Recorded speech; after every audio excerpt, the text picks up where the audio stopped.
प्रभु यीशु मसीह में मेरे संपूर्ण विश्वासी भाई बहनों को जय मसीह की आशा और प्रार्थना करता हूँ कि आप सभी लोग प्रभु के अनुग्रह से कुशल मंगल होंगे। परमेश्वर का वचन सुनने के लिए सबको एक बार फिर स्वागत करता हूँ। तो आइए हम परमेश्वर के वचन की ओर चलते हैं।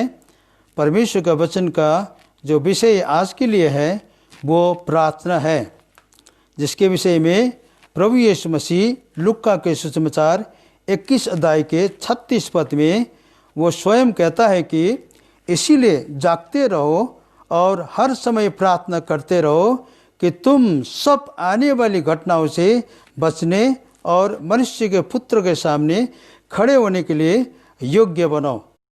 भाई बहनों, यीशु मसीह ने हर समय प्रार्थना करने को कहा है, इसलिए हमको हर समय प्रार्थना करनी चाहिए। हर समय हम अपने घर में बैठकर घुटनों पर प्रार्थना नहीं कर सकते, इसलिए कि पौलुस भी कहता है कि हर समय हर प्रकार से आत्मा में प्रार्थना और विनती करते रहो। हम इसके विषय में एफिसियों के पत्री 6 अध्याय के 18 पद में पढ़ते हैं कि पौलुस किस तरह से एफिसियों को इस बारे में किस तरह से प्रार्थना करना है उसके बारे में प्रश्न करता है। 6 अध्याय के 18 में इस तरह से लिखता है कि और हर समय और हर प्रकार से आत्मा में प्रार्थना और विनती करते रहो और इसीलिए जागते रहो कि सब पवित्र लोगों के लिए लगातार विनती करते रहो। हर प्रकार से का मतलब है कि खड़े खड़े, चलते चलते, लेटे लेटे, बैठे बैठे, खाना बनाते बनाते, नौकरी पर अपना काम करते करते हर समय हर तरह से प्रार्थना कर सकते हैं। प्रार्थना करने का मतलब होता है परमेश्वर से बातें करना। जिस प्रकार हम किसी भी इंसान से कभी भी बातें करते हैं, उसी प्रकार से हम प्रभु यीशु मसीह से भी बात कर सकते हैं। वैसे हमारा एक प्रार्थना का खास समय भी होना चाहिए जिसमें हम अपना घर बंद करके घुटनों पर प्रार्थना करें।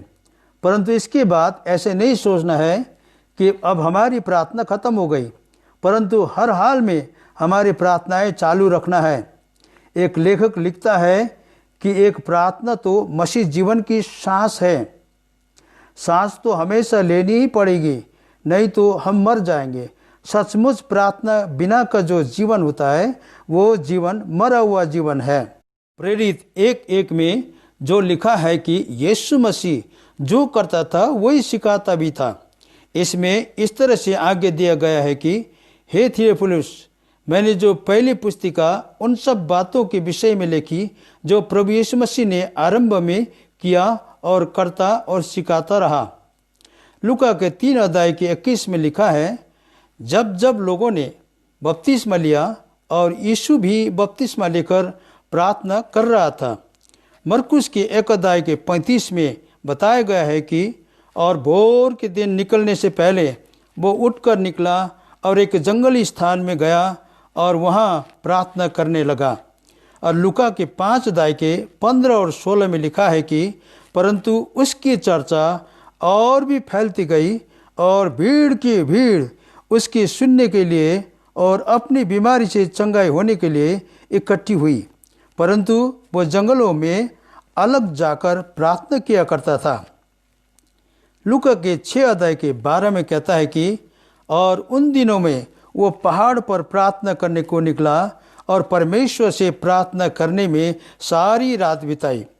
और रोमी 6 अध्याय के 34 और इब्रानियों के 7 अध्याय के 25 के अनुसार आज भी प्रार्थना में लगे रहे हैं। रोमी 6 अध्याय के 34 में पौलुस लिखता है कि फिर कौन है जो दंड का आज्ञा देगा? मसीह वो है जो मर गया वरन मुर्दों में से जी उठा और परमेश्वर की दाहिनी ओर है और हमारे लिए निवेदन भी करता है। और इब्रानियों के 7 अध्याय के 25 में इस तरह से लिखा है कि जो उसके द्वारा परमेश्वर के पास आते हैं वो उनका पूरा पूरा उद्धार कर सकता है, क्योंकि वो उनके लिए विनती करने को सर्वदा जीवित है। अब हमारा फर्ज है कि हम भी निरंतर प्रार्थना में लग जाएं। प्रार्थना पाप से बचाती है। जो प्रार्थना करता है वो पाप नहीं करता, जो पाप करता है वो प्रार्थना नहीं करता। यदि पाप से बचना है तो प्रार्थना में लग जाएं। याद रखें, शैतान आपको प्रार्थना नहीं करने देगा। एक लेखक लिखता है कि शैतान को प्रार्थना से नफरत है। वो प्रचार से नहीं घबराता, परंतु प्रार्थना से घबराता है। जब हम प्रचार करते हैं, लोग खुश हो जाते हैं और तालियां बजाते हैं। जब हम प्रार्थना करते हैं तो परमेश्वर खुश हो जाता है। इसीलिए भाई बहनों, परमेश्वर चाहता है कि हर विश्वासी प्रार्थना के जीवन बिताएं, क्योंकि प्रार्थना ही विश्वासियों के लिए एक बड़ा शक्तिशाली हथियार है, जिसके द्वारा हम अंधकार के शत्रुओं को हमेशा प्रार्थना के द्वारा ही परास्त कर सकते हैं। और यही नहीं, प्रार्थना करने से हमें क्या क्या लाभ है, उसके बारे में हमारे प्रभु यीशु मसीह स्वयं ने बताया है कि हम आने वाली विपत्ति और घटनाओं से भी बच सकते हैं। और दूसरा, परमेश्वर के पुत्र के सामने खड़ा होने का योग्य भी बनाता है।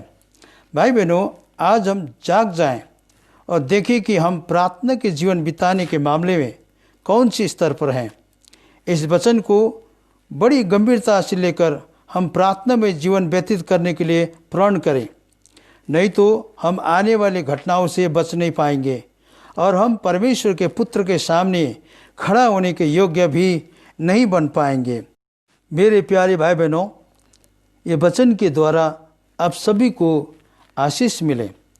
तो आइए हम आशीर्वाद के वचन के साथ साथ आज के इस वचन को भी हम समाप्त करते हैं। अब परमेश्वर पिता का प्रेम और प्रभु यीशु मसीह का अनुग्रह और शांति और पवित्र आत्मा का संगति और सहभागिता आप सबों के साथ आज से लेकर सदा सर्वदा बनी रहे। आमीन।